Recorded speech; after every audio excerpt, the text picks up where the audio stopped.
Eu sou Jéssica Lediane Muniz, estudante de Pedagogia na Universidade FADEX. Estou atuando no 4º ano da graduação e realizando agora o 7º semestre de estágio de Educação de Jovens e Adultos, conhecido como EJA. Feito de forma online devido ao Covid-19 e respeitando todas as normas de saúde. O tema que escolhi é Educação Ambiental. Desde o surgimento, o ser humano vem modificando o espaço em sua volta. Muitas dessas modificações geram resíduos sólidos, que, se não forem descartados corretamente, resultarão em um grande impacto ao meio ambiente. Diante dessa realidade, temos um papel muito importante, pois através dela, nossos valores e saberes podem ser introduzidos na sociedade. Como toda mudança ambiental gera conflitos, e as atividades lúdicas são de grande importância para o nosso convívio social. O ser humano é parte da natureza e o meio ambiente é a sua casa. Portanto, conservar a natureza é zelar por sua própria vida. O Brasil perdeu 70 milhões de hectares de vegetação nativa nos últimos 30 anos, o que corresponde a 7% de toda a área de florestas tropicais no planeta. Desse total, 63% se tornaram pastagens improdutivas, com um boi por hectare ou menos, e 23% foram abandonados e estão regenerando. Isso significa que não precisamos aumentar a área de produção, mas sim a produtividade das áreas que já foram desmatadas. O desmatamento e as emissões de gases do efeito estufa, resultante das queimadas, contribuíram para a aceleração das mudanças climáticas e aumento médio da temperatura, causando desequilíbrio em todos os ecossistemas terrestres e aumentando a frequência dos desastres naturais. As árvores absorvem esses gases da atmosfera, deixando o ar mais limpo, ajudando a controlar a temperatura, reduzindo os efeitos das mudanças climáticas e melhorando o conforto das pessoas no campo e na cidade. As florestas também proporcionam uma melhor infiltração da água no solo, evitando os problemas causados pelo escoamento da água na superfície, além de auxiliar a população a resistir a outros eventos extremos que destroem casas e plantações. Cientes da urgência do tema e buscando integrar o conhecimento existente sobre restauração no país, a Plataforma Brasileira de Biodiversidade e Serviços Ecossistêmicos e o Instituto Internacional para a Sustentabilidade produziram um relatório temático sobre restauração de paisagens e ecossistemas no Brasil. A recuperação da vegetação nativa aumenta a quantidade e a variedade de plantas e a presença de animais que têm papel fundamental no funcionamento da floresta, como os polinizadores, que contribuem para o aumento da quantidade e qualidade de sementes e frutos e auxiliam no controle de pragas. A restauração das paisagens florestais promove a reconexão do homem com a natureza, por meio do resgate da identidade cultural e da percepção de valor associado ao meio ambiente.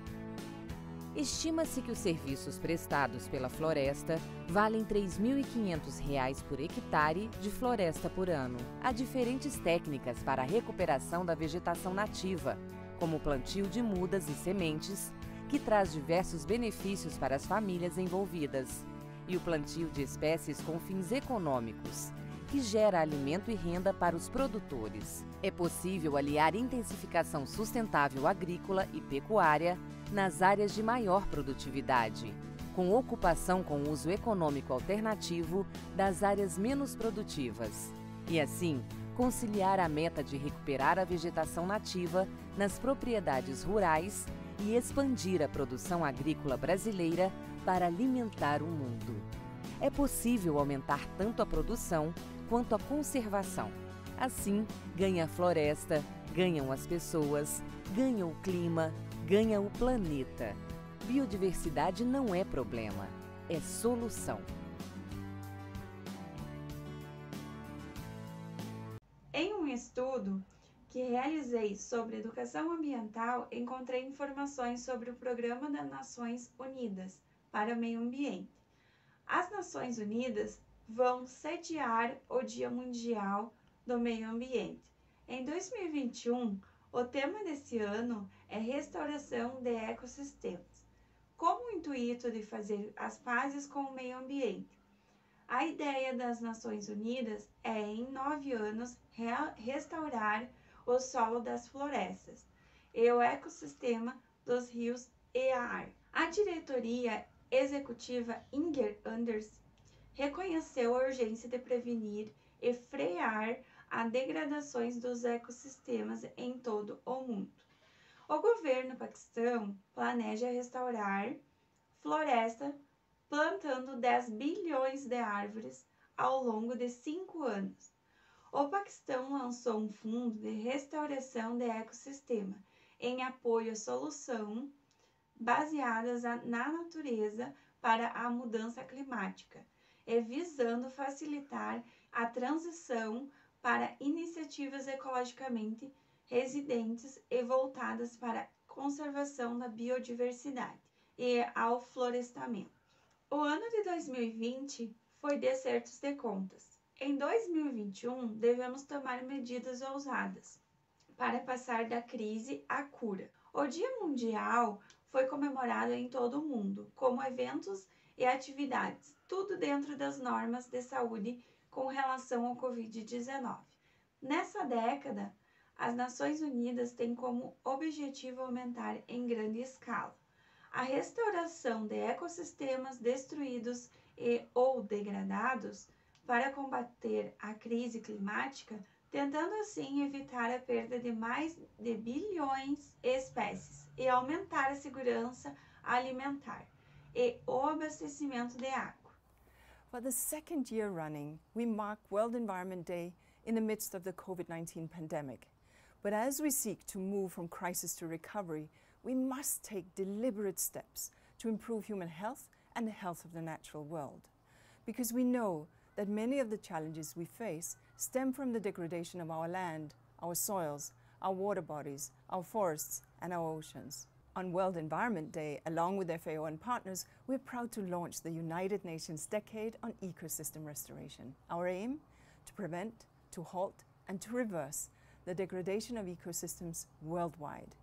We seek to spur political support, generate science, and mobilize financial resources for the largest ever mass-scale restoration of our ecosystems.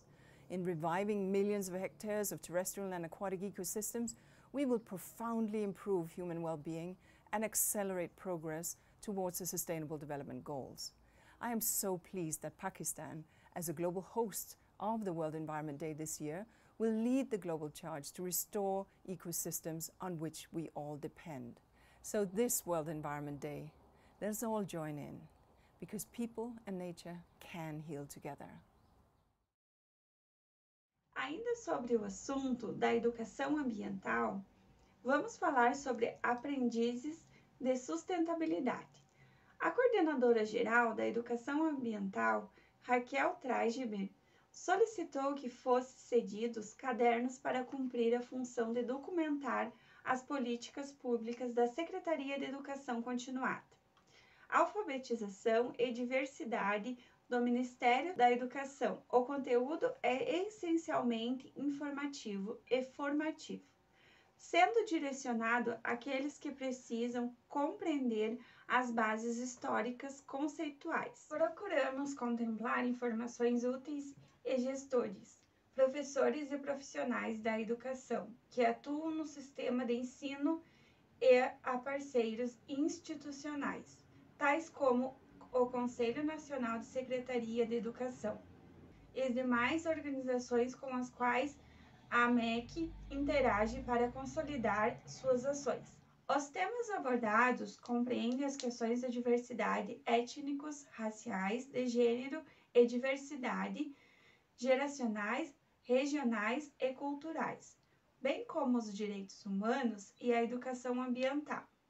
São analisados dos pontos de vista da sustentabilidade e de inclusão social, por meio de uma educação que seja efetivamente para todos, de qualidade e ao longo da vida. Para isso, propõe-se que a qualidade só é possível se houver equidade, isto é, se a escola escola atender a todos na medida em que cada um precisa, todas as pessoas têm o direito de retornar à escola ao longo da sua vida, seja para completar a educação básica, seja para alcançar níveis de escolaridade mais elevados, ou melhorar sua formação profissional.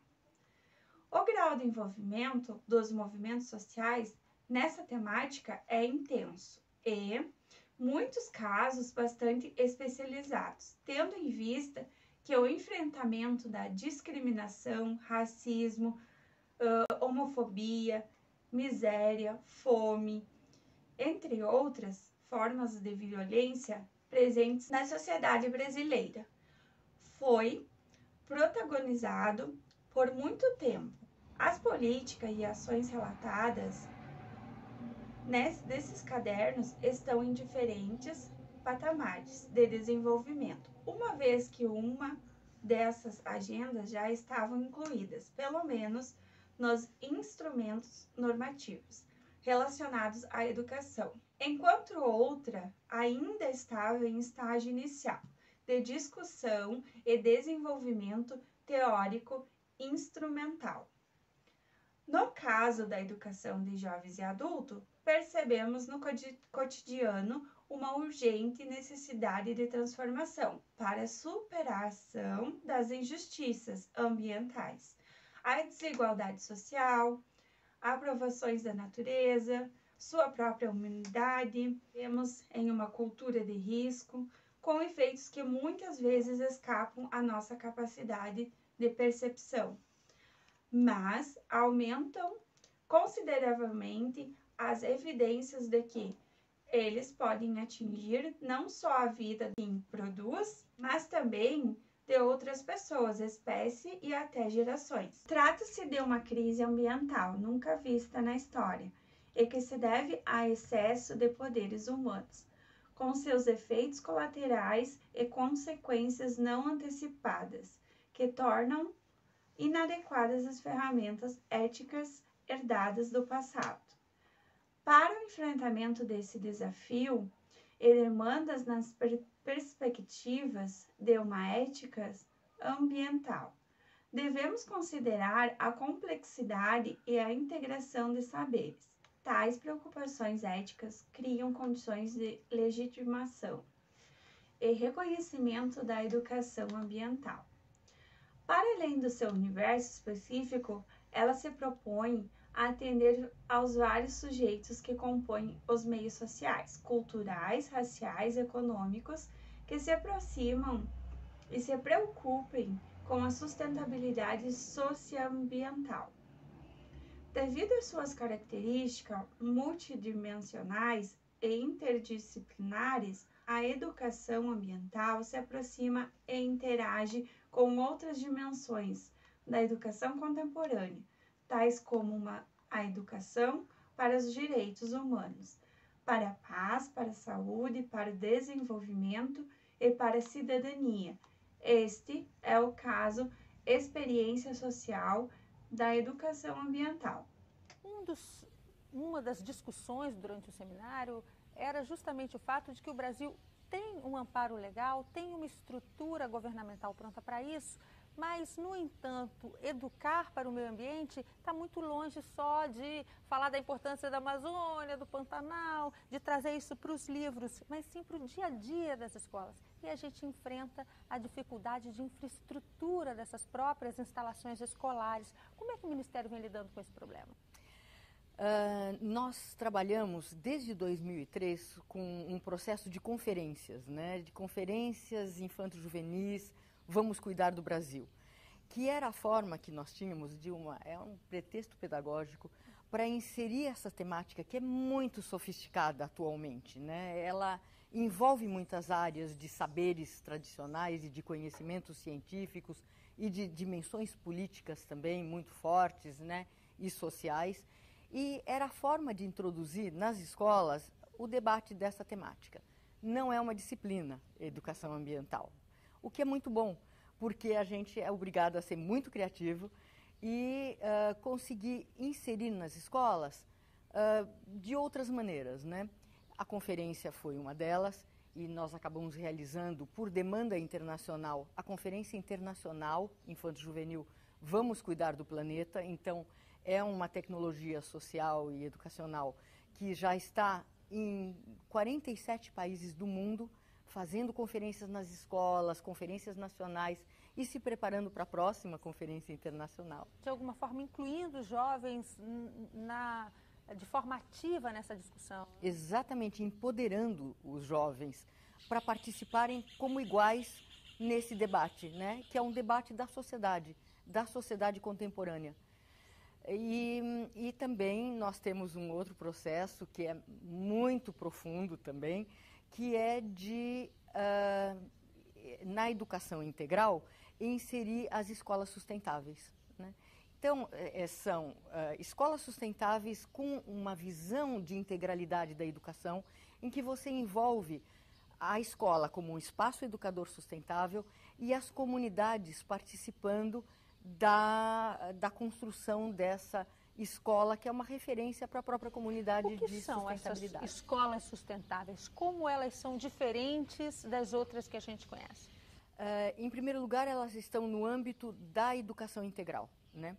E nós agora estamos em pleno processo formativo em educação à distância e semipresencial, né? De 150 escolas de ensino médio, de educação integral e sustentável. Ou seja, agora o Ministério está capacitando essas escolas para essa etapa, é isso? Isso. E o que quer dizer uma escola sustentável, né? Um espaço educador sustentável? Ele é sustentável no espaço da escola, na edificação, né? E no entorno, com uma desimpermeabilização dos espaços da escola, o conforto térmico, acústico, e o conforto visual, né, a dimensão estética. Essas escolas estética. Estão sendo reconstruídas, Raquel, ou remodeladas? Remodeladas, né, por enquanto, mas nós temos uma proposta também que as próximas escolas que forem construídas, elas tenham critérios de sustentabilidade já na construção. Quer dizer, de baixo impacto de carbono, né, de baixa emissão de carbono, e também do uso sustentável dos solos, né, na escola, da energia, ecoeficiência energética e de água e tudo. Então, é na edificação, na gestão, porque não adianta você fazer o prédio e não ter uma gestão sustentável que nas áreas de governos, né, tem nos prédios públicos, né, a A3P, que é a agenda ambiental, né, na gestão pública, é a mesma coisa que deveria chegar nas escolas, né, a A3P, e que envolve a alimentação das crianças, porque você não pode pensar numa escola sustentável se a alimentação é horrorosa, né, e vem de longe e usa Coca-Cola, enfim, né, produtos naturais, que você cuide do corpo também das crianças e tudo. E no currículo. Vamos falar sobre meio ambiente e desenvolvimento. O processo da educação ambiental no governo federal brasileiro teve início em 1973, com a criação da Secretaria Especial do Meio Ambiente, vinculada à Presidência da República. Outro passo da educação ambiental foi dado em 1981, com a Política Nacional e o Meio Ambiente, que estabeleceu, no âmbito legislativo, a necessidade da inclusão da educação ambiental em todos os níveis de ensino, incluindo a educação da comunidade, objetivando capacitá-la para a participação ativa na defesa do meio ambiente. Então, em 1999, foi aprovada a Lei 9.795, que dispõe sobre a Política Nacional de Educação Ambiental com a criação da Coordenação Geral de Educação Ambiental no MEC. Olá! A Comissão de Educação do Senado promoveu, em parceria com a Confederação Nacional do Comércio, um encontro internacional para discutir educação ambiental. O seminário aconteceu em Poconé, na região do Pantanal Mato Grossense. O Encontros veio participar e para falar sobre o tema, a gente recebe aqui a coordenadora em Educação Ambiental do Ministério da Educação, Raquel Treiber. Raquel, muito obrigada por conversar com a gente. Como conciliar o aprimoramento da educação no país com a discussão ambiental? O Brasil está pronto para essa conversa? O Brasil conversa a educação ambiental há muitos anos, né? Desde os anos 80, quando começaram as políticas e tal de educação ambiental, tem uma lei de 99, que é a Lei da Política Nacional de Educação Ambiental, a lei da PNEA, que a gente chama, 9795 de 99, que tem um decreto que cria um órgão gestor dessa política, que é o Ministério da Educação, o Ministério do Meio Ambiente. Desde 2000, tinha os parâmetros curriculares que continham educação ambiental, incluíam como tema transversal. E em seguida nós demos continuidade aos parâmetros curriculares e também ampliamos, né, e está inserido nas diretrizes curriculares nacionais de todos os níveis de ensino. Enfim, a educação e a educação ambiental, né, o que se chama de meio ambiente, estão intimamente ligados, né? E o Brasil trabalha bastante bem, é um modelo, inclusive, internacional. Vamos falar também sobre os conceitos da educação ambiental. Lucy Salve, em 1997, discute algumas diversidades de classe, respeito e da educação ambiental é tão vasta quanto a diversidade que inspira as inúmeras variações. Vamos citar elas. Educação sobre o meio ambiente trata-se da aquisição de conhecimentos e habilidades relativos, interação com o ambiente, né?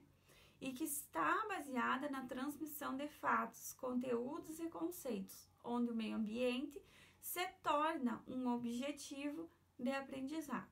Outra é a educação no meio ambiente, mas também é conhecido como educação ao ar livre, correspondendo à estratégia pedagógica, onde se provoca, né, ou procura aprender através de um contato com a natureza ou um contexto biofísico. Outra citação também é o processo através do qual se busca o engajamento do educador, que aprende a resolver e prevenir os problemas ambientais. Vamos falar sobre as classificações efetuadas e discutida por Salve em 1997. Diz respeito às perspectivas que iluminam as práticas pedagógicas divididas entre conferir maior peso à educação ou ao meio ambiente. Podem existir três vertentes. A primeira é a perspectiva ambiental, e ela está concentrada no ambiente biofísico. A segunda é a perspectiva educativa e está concentrada no indivíduo ou grupo social. E a última é a perspectiva pedagógica, que está centrada no processo educativo por considerar os métodos pedagógicos. Mas foi a compreensão da educação ambiental a partir da sua função social que proporcionou o surgimento de tipologia dualísticas. Carvalho, em 1991, inicialmente contrapôs uma educação ambiental alternativa contra a educação ambiental oficial. Carvalho, em 2001, comparava uma educação ambiental popular versus uma educação ambiental comportamental. Então, essas são um pouquinho do conteúdo dos conceitos da educação ambiental. Vamos falar sobre políticas integradas e visão sistêmica. Aparentemente ingênua e simples, a missão do Programa Nacional de Educação Ambiental A educação ambiental contribuindo para a construção da sociedade sustentável, com pessoas atualmente felizes em todo o Brasil, tem em cada palavra um conceito, né, profundo, orientando, né, as ações, né, políticas informadas.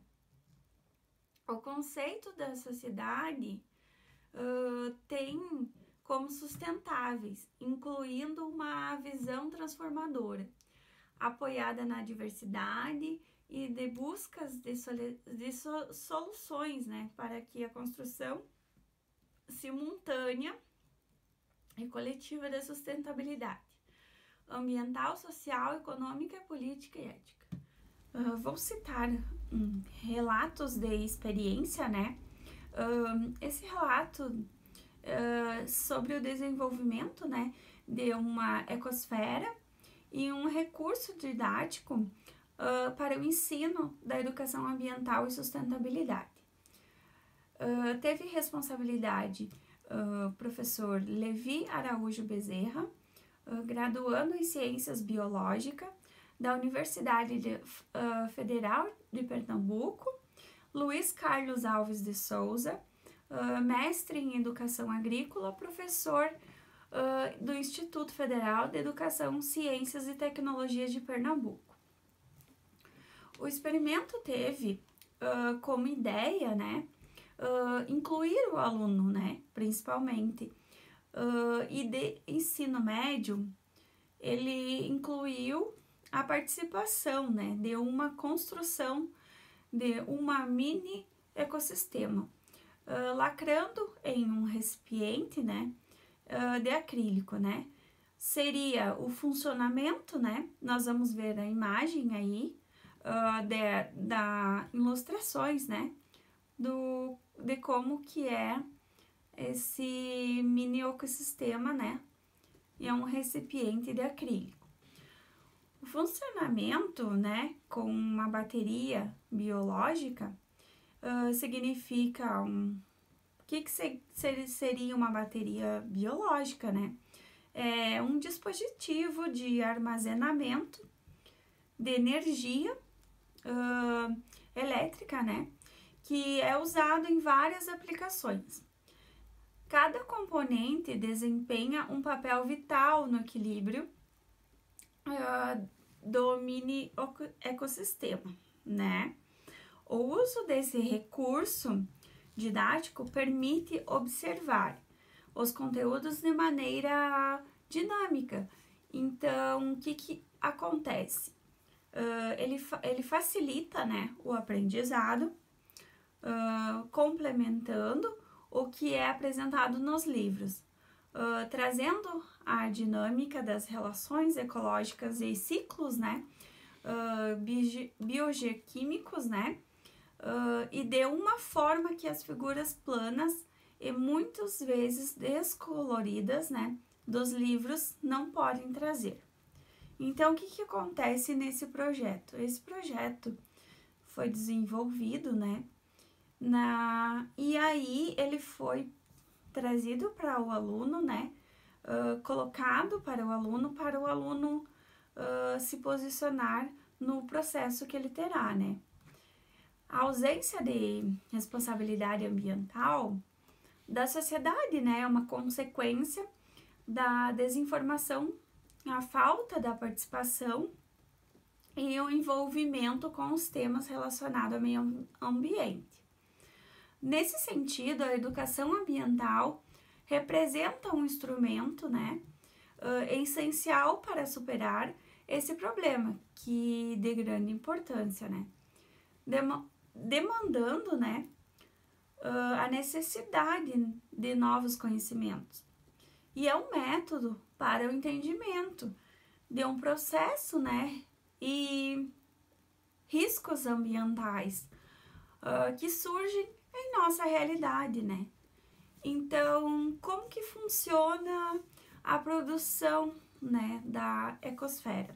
Vamos falar sobre a produção da ecosfera. O presente, né, recurso foi produzido por um discente do curso de Ciências Biológicas da Universidade Federal de Pernambuco durante os meses de abril e junho de 2018, para ser exposto como recurso didático no ensino de educação ambiental. Como requisito para a obtenção e da aprovação parcial na disciplina de ecologia, depois de produzido, foi apresentado como recurso didático nas dependências da Universidade Federal de Pernambuco. Para essa confecção do modelo, foi utilizado como referência a ecosfera, que surgiu de pesquisa aeroparciais, né, desenvolvidas pela NASA. Então, nos seus requisitos, procuram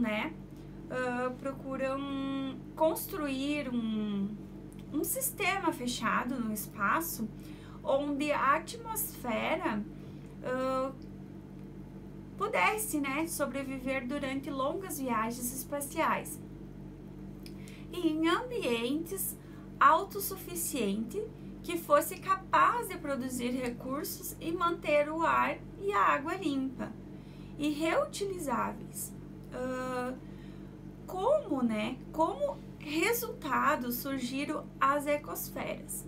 Então, foram produzidas pelo grupo internacional, né, Ecospheres, né. Após o desenvolvimento, né, do seu estudo, a NASA cedeu os resultados para a sociedade. Essa tecnologia passou a ser usada como um ornamento, né, e embelezamento, pois o grupo Ecospheres, né, criou suas ecosferas com esse objetivo, né. Então, utilizou a ecosfera como recursos didáticos, né, ecosferas fechado e autossuficiente, que pudesse ser usado em excelentes recursos de ensino, né, ensino-aprendizagem, capaz de fornecer informações acerca da vida e de sua delicação, equilíbrio em nosso planeta, né. A construção do modelo aqui citado e mostrado anteriormente pela imagem possibilitou aprimoramento e desenvolvimento de nossa habilidade. O uso da ecosfera como modelo didático para o ensino, né, da ecologia pode facilitar o aprendizado completamente o conteúdo apresentado nos livros e trazem a dinâmica, né, das relações ecológicas e de vários ciclos bioquímicos necessários.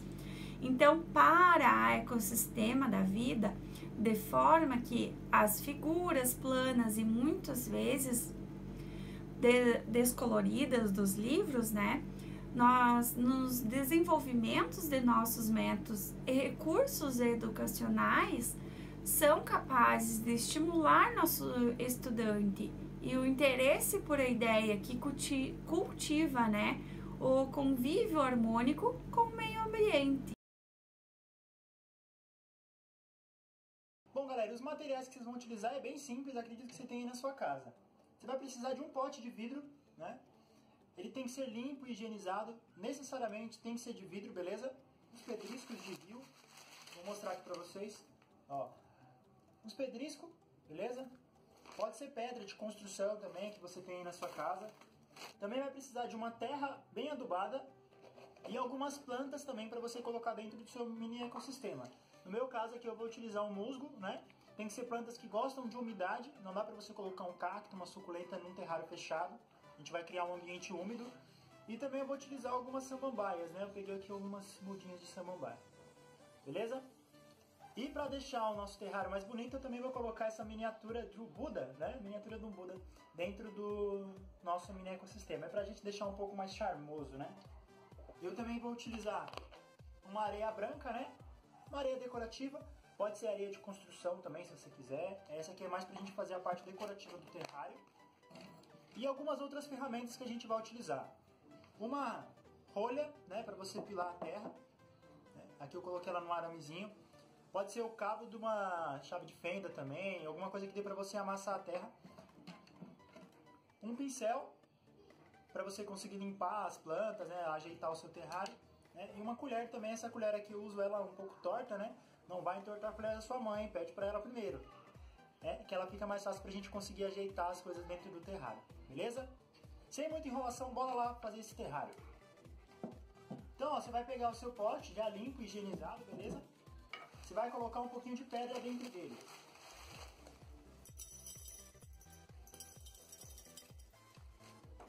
Coloquei as pedras, né, aqui uma quantidade de mais ou menos 2 dedos, né, para fazer a camada de drenagem.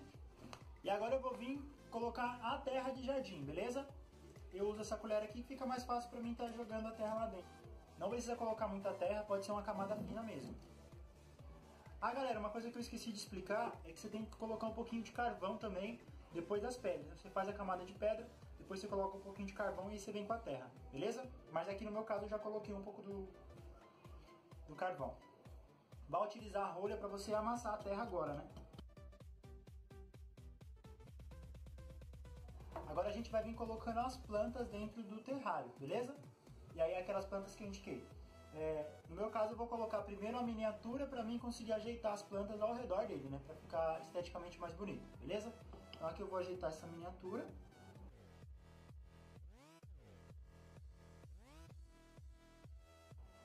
E agora eu vou colocar as plantas, beleza?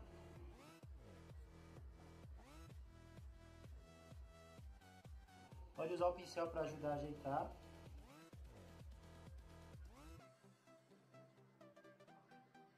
Também vou colocar essas duas plantinhas aqui que eu encontrei perto de casa. São plantas que gostam de umidade, né, e vivem em locais com pouca luz solar. Então vou acrescentar essas duas aqui também. Nesse caso eu vou utilizar uma pinça, né, para conseguir me ajudar a colocar lá dentro. Já ajeitei a outra, agora eu vou colocar um pouco das outras plantas também. Nesse caso eu vou usar esse musgo aqui, ó. Também vou colocar essa samambaia aqui, na parte de cima, vou colocar com a ajuda de uma pinça. Olha aí como é que tá ficando o nosso terrário, ficando bonito. Bom, galera, e agora eu vou colocar um pouco da areia branca aqui na frente para dar uma estética melhor também no nosso terrário.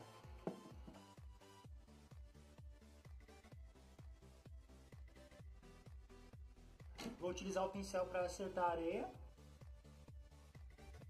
Eu também vou colocar um pouquinho desses pedriscos aqui só para dar uma clareada. Eu vou colocar só alguns mesmo em alguns pontos aqui do terrário. Bom, galera, praticamente o nosso terrário já está terminado, né? Agora o que a gente vai fazer é colocar um pouco de água. O ideal é você colocar a água sempre na lateral do seu vaso, né, do seu vidro. Você pode usar também um pedacinho de papel toalha para você limpar o vidro caso tenha sujado um pouco, né? No meu caso aqui eu vou limpar um pouquinho a frente dele. E agora basta você fechar o seu pote. Ele necessariamente precisa ficar fechado para se tornar um terrário. Né? E aqui está o nosso terrário. Por que ele é considerado um mini ecossistema?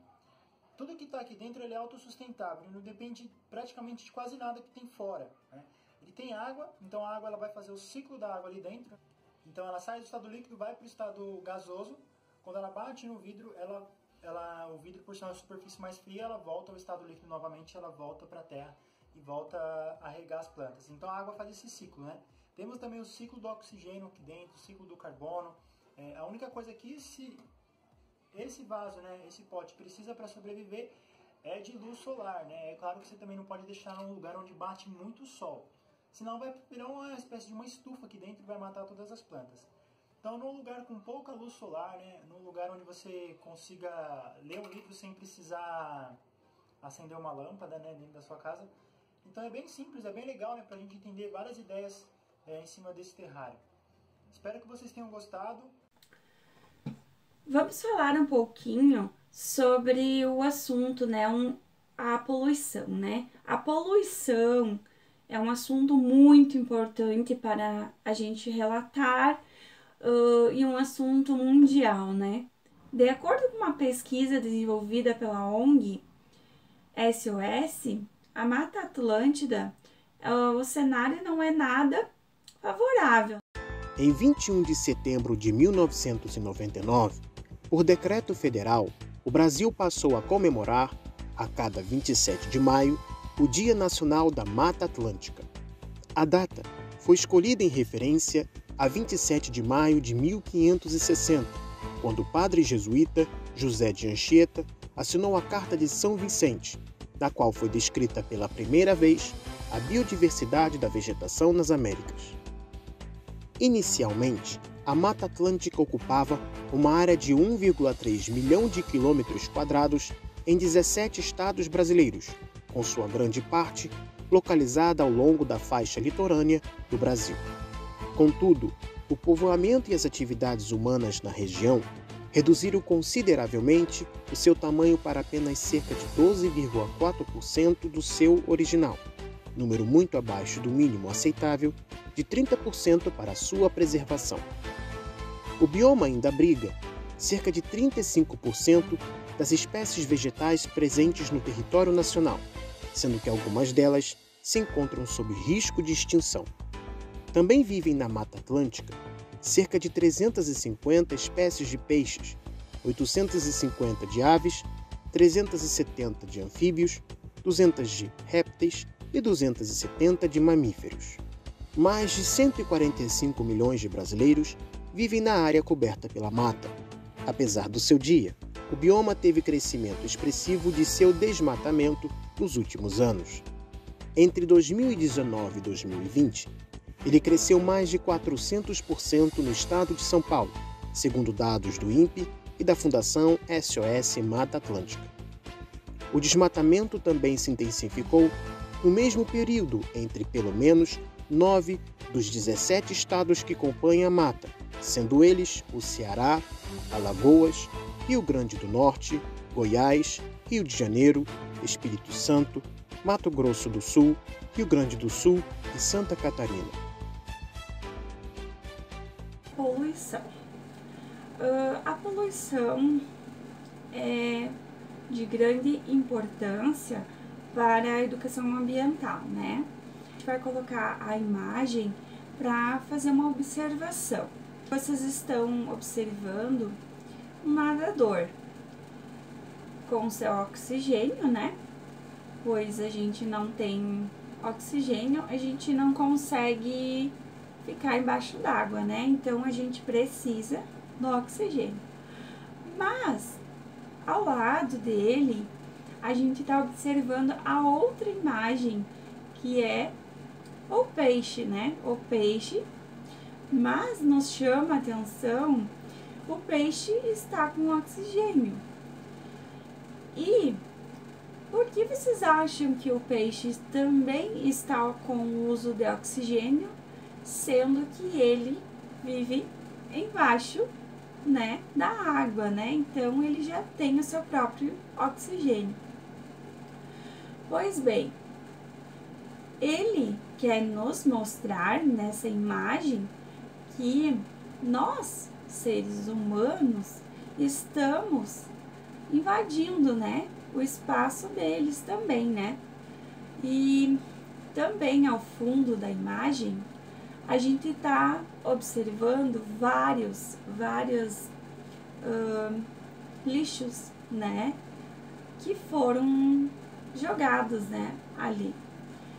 O que nos chama a atenção nessa imagem, né? A gente pode observar e relatar muito sobre o assunto, né, a poluição, a importância, né, de se buscar o uso racional, né, da água no dia a dia.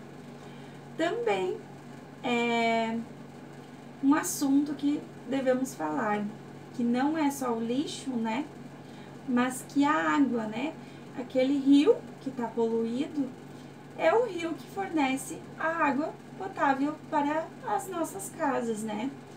Então, se a gente não cuidar, não ajudar a preservação, a gente também vai tomar uma água poluída, né?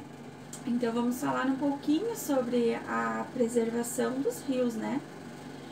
E ali como é a importância de buscar o uso racional, né, de uma água limpa, sendo que ali está contaminada, né? Essa água limpa no nosso dia a dia já é comumente, né, disseminada no nosso meio empresarial e entre a população a crise hídrica, né? Entra ano, sai ano, a gente chega a esse período sempre apelando a São Pedro para que nos mande chuva. Erros do passado e falta de planejamento no setor elétrico nos deixam muito reféns do clima e dos regimes de chuva para geração de energia. Portanto, falta de chuva significa risco alto de faltar energia. Apesar do Brasil ter uma das matrizes elétricas mais limpas do mundo, a gente não consegue fugir dessa corda bamba que é o risco de racionamento ou apagão. A gente já viveu isso outras vezes. Em 2001, esse risco de falta de energia virou realidade. Enfrentamos um racionamento que mudou o comportamento da população brasileira, mas custou a eleição do sucessor de FHC. Em 2014, a gente bateu na trave, mas como Deus é brasileiro, não enfrentamos problemas maiores, a não ser uma conta de luz mais cara. 2021, ano de pandemia, temos a pior crise hídrica dos últimos 95 anos e o fantasma do apagão ou racionamento bate novamente à nossa porta. Mas como chegamos até aqui? Como corrigir esse problema recorrente e quais são as consequências de apagar ou racionar a energia do Brasil? Toda vez que a gente precisa falar ou explicar alguma coisa sobre o setor elétrico, caímos em dois problemas: a complexidade desse setor e as milhares de opiniões dos mais diferentes especialistas. Portanto, quando existe uma unanimidade dessas opiniões, já é um indicador importante de que devemos nos preocupar. Uns mais pessimistas, outros mais otimistas, mas todos concordam que estamos enfrentando um risco alto de ficarmos sem energia. Ficar sem energia não precisa ser necessariamente um racionamento. Ficar sem energia significa que podemos enfrentar falta de energia em determinadas horas do dia, ou seja, os chamados apagões. Mas como é que a gente chegou até aqui? Fora algumas questões muito técnicas, falta de planejamento acumulado de muitos anos. Esse planejamento precisa ser repensado e mudado. Cada vez mais, no mundo de transição energética, novos dilemas vão precisar ser enfrentados e endereçados. Todos nós queremos uma matriz elétrica mais limpa, ou seja, com mais geração renovável.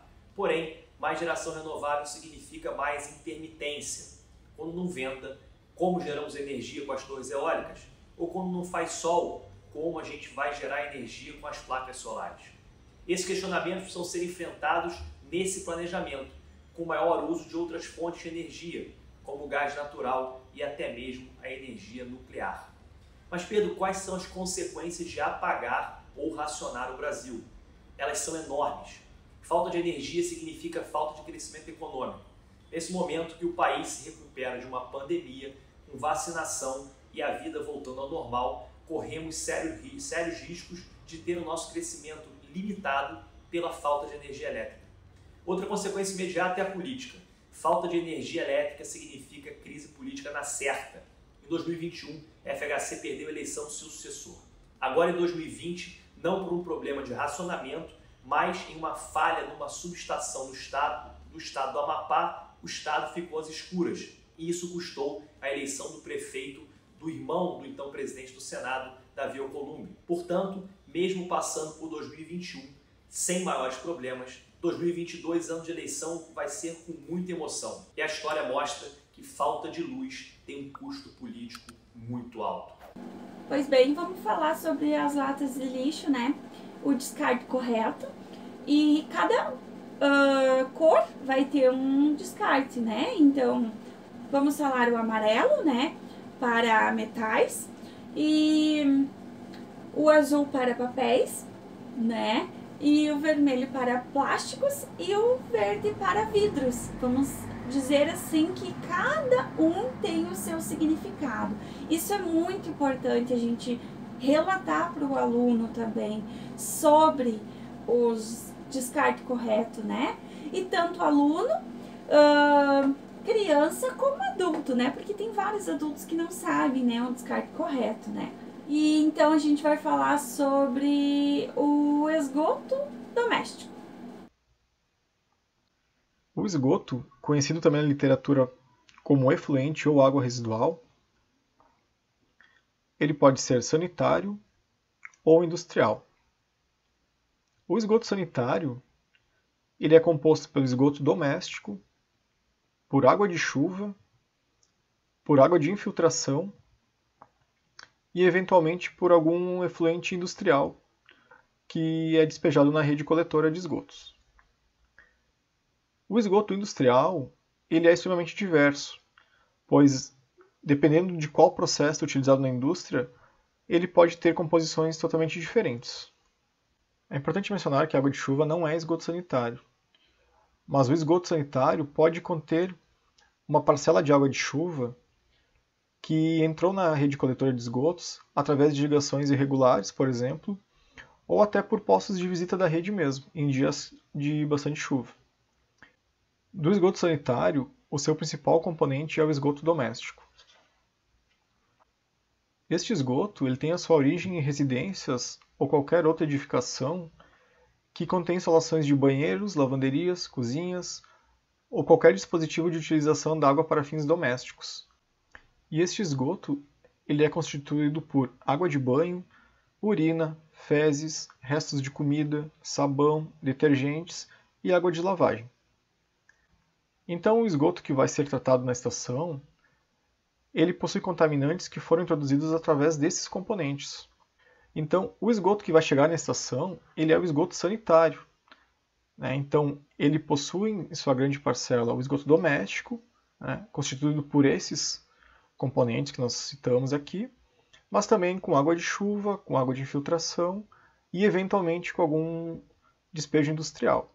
Tá certo? Então, tanto a água de chuva como a água de filtração, elas acabam diluindo este esgoto. Então, os seus contaminantes, a concentração desses contaminantes acaba sendo um pouco menor devido à diluição por esses outros componentes. Bom, pessoal, a gente vai fazer uma reciclagem hoje de potinhos de margarina, né? Como a gente já vem falando no nosso conteúdo Educação Ambiental, muitos dele a gente acaba descartando, né, de maneira indesejável. Esse potinho a gente pode reaproveitar com muita utilidade na nossa casa, né? Então, o que a gente vai precisar de material? Algodão, bombril, né, para fazer a retiragem da marca, né, e acetona. Qualquer tipo de marca você pode usar, e canetas permanentes da cor que você desejar, né, e quantos potinhos você quiser confeccionar também no nosso vídeo. A gente já fez a retirada, né, de 2 potinhos, já deixei pronto, então é bem fácil, bem prático, né, e é uma conscientização muito importante para todos nós, né. Então, aqui a gente já deixou 2 potinhos pronto, né, colocamos o nome de sal, farinha, aí fica a seu a critério, né, de escolher, então. Esses são os potinhos, né, que a gente vai tirar fotinho depois de pronto e confeccionar, né. Aqui eu já estive tirando o excesso, né, e a gente com a caneta vai fazendo as bolinhas e vai colocando. Então, aqui a gente já vai botar ao que a gente desejar, né? Vamos colocar açúcar. Aqui a gente vai relatar mais um pouquinho sobre a utilização dos potes. E com certeza esse pote seria descartado, né? Ele é um pote que vinha talheres, né? Talheres de cozinha. Então, foi retirado o rótulo e a partir da retiração do rótulo, a gente consegue observar que ele ficou sem, né? Sem nada, então ficou transparente. Então, a gente vai colocar um mantimento de cozinha, que é do nosso dia a dia, e logo eu já volto. Voltando à nossa reciclagem, então, a gente já fez o enchimento. Aqui, a gente ocupou 500 gramas, né, de macarrão Então, aqui está nosso mantimento, só vamos observar que ele seria jogado, né, no lixo e descartado, muitas vezes de maneira incorreta. Sustentabilidade, aquecimento global, crise energética, utilização eficiente, uso racional dos recursos naturais, reciclagem e reutilização, responsabilidade social. Essas são algumas das expressões que nos últimos tempos temos ouvido diariamente, porém com pouco efeito prático. Mas devemos sim ter muita atenção a todos os registros negativos divulgados. Nossa sobrevivência no futuro depende de ações mais concretas e mais responsabilidade social e ambiental. A natureza deu de presente ao Brasil muitas riquezas. As maiores reservas de água doce do planeta. 1/3 de todas as florestas tropicais. Uma das maiores biodiversidades. Se pensarmos em todas essas riquezas, é fácil perceber por que precisamos preservar o meio ambiente. Sabemos que a cada dia que passa sem nossas ações objetivas, essas riquezas ambientais vão se deteriorando, consequência de uma exploração descuidada e muitas vezes irresponsável. As atitudes governamentais são importantes e extremamente necessárias. Porém, essas atitudes devem ter como ponto de partida a perfeita consciência de cada um de nós sobre os problemas ambientais que vários de nossos hábitos causam. Muitas atitudes são irresponsáveis e gananciosas. Visam lucros inconsequentes sem qualquer comprometimento com o futuro. Mas os maus hábitos são problemas culturais e não estão restritos ao nosso país. Nesta mensagem, repassamos imagens divulgadas de situações encontradas em vários pontos do mundo. Temos que ter atitudes que penetrem a cultura de cada um e se traduzam em medidas globais e organizadas na relação do homem com a natureza.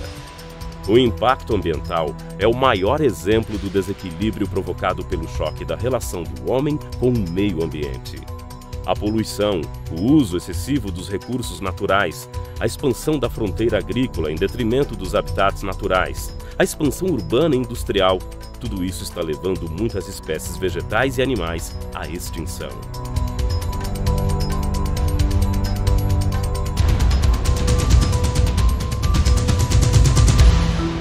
O simples ato de jogar fora alguma coisa não é tão banal.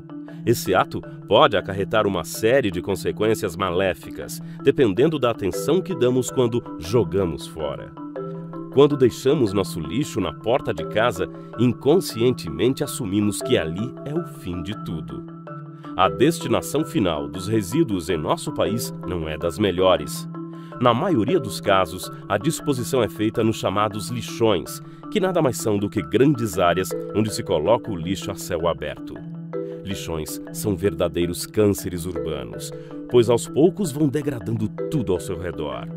São cenários que atraem vetores de doenças, poluem o ar, o solo, águas subterrâneas e superficiais. Atrai pessoas que vivem na miséria e que tentam sobreviver catando restos no meio do lixo, atividade extremamente perigosa. Nesta mensagem, elegemos a reciclagem como o melhor meio de redução no uso dos recursos naturais. Então pense, reflita, analise alguns números e exemplos que apresentaremos a seguir. Você sabia que o vidro é 100% reciclável e que, portanto, não é lixo? Que o plástico, como derivado de petróleo, é um recurso natural não renovável e altamente poluente, mas que pode ser reutilizado? Se a reciclagem de 100 toneladas de plástico for feita, a extração de 1 tonelada de petróleo será poupada. No caso do alumínio, na reciclagem de 1 tonelada, economiza-se 95% de energia. E o papel? Cada tonelada de papel reciclado evita o corte aproximado de 50 a 60 eucaliptos utilizados na produção de papel novo. A produção de papel reciclado dispensa processos químicos e reduz em 74% os poluentes liberados no ar e em 35% os despejados na água.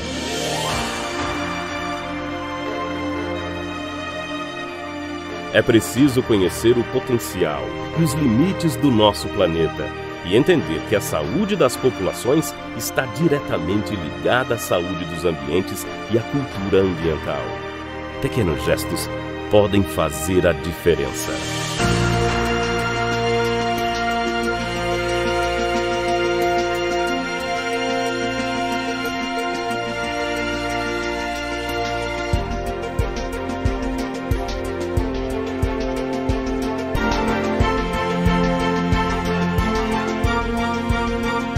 Devemos mudar, devemos transformar, devemos tornar possível o renascimento do que foi destruído. Devemos buscar a liberdade de uma vida saudável.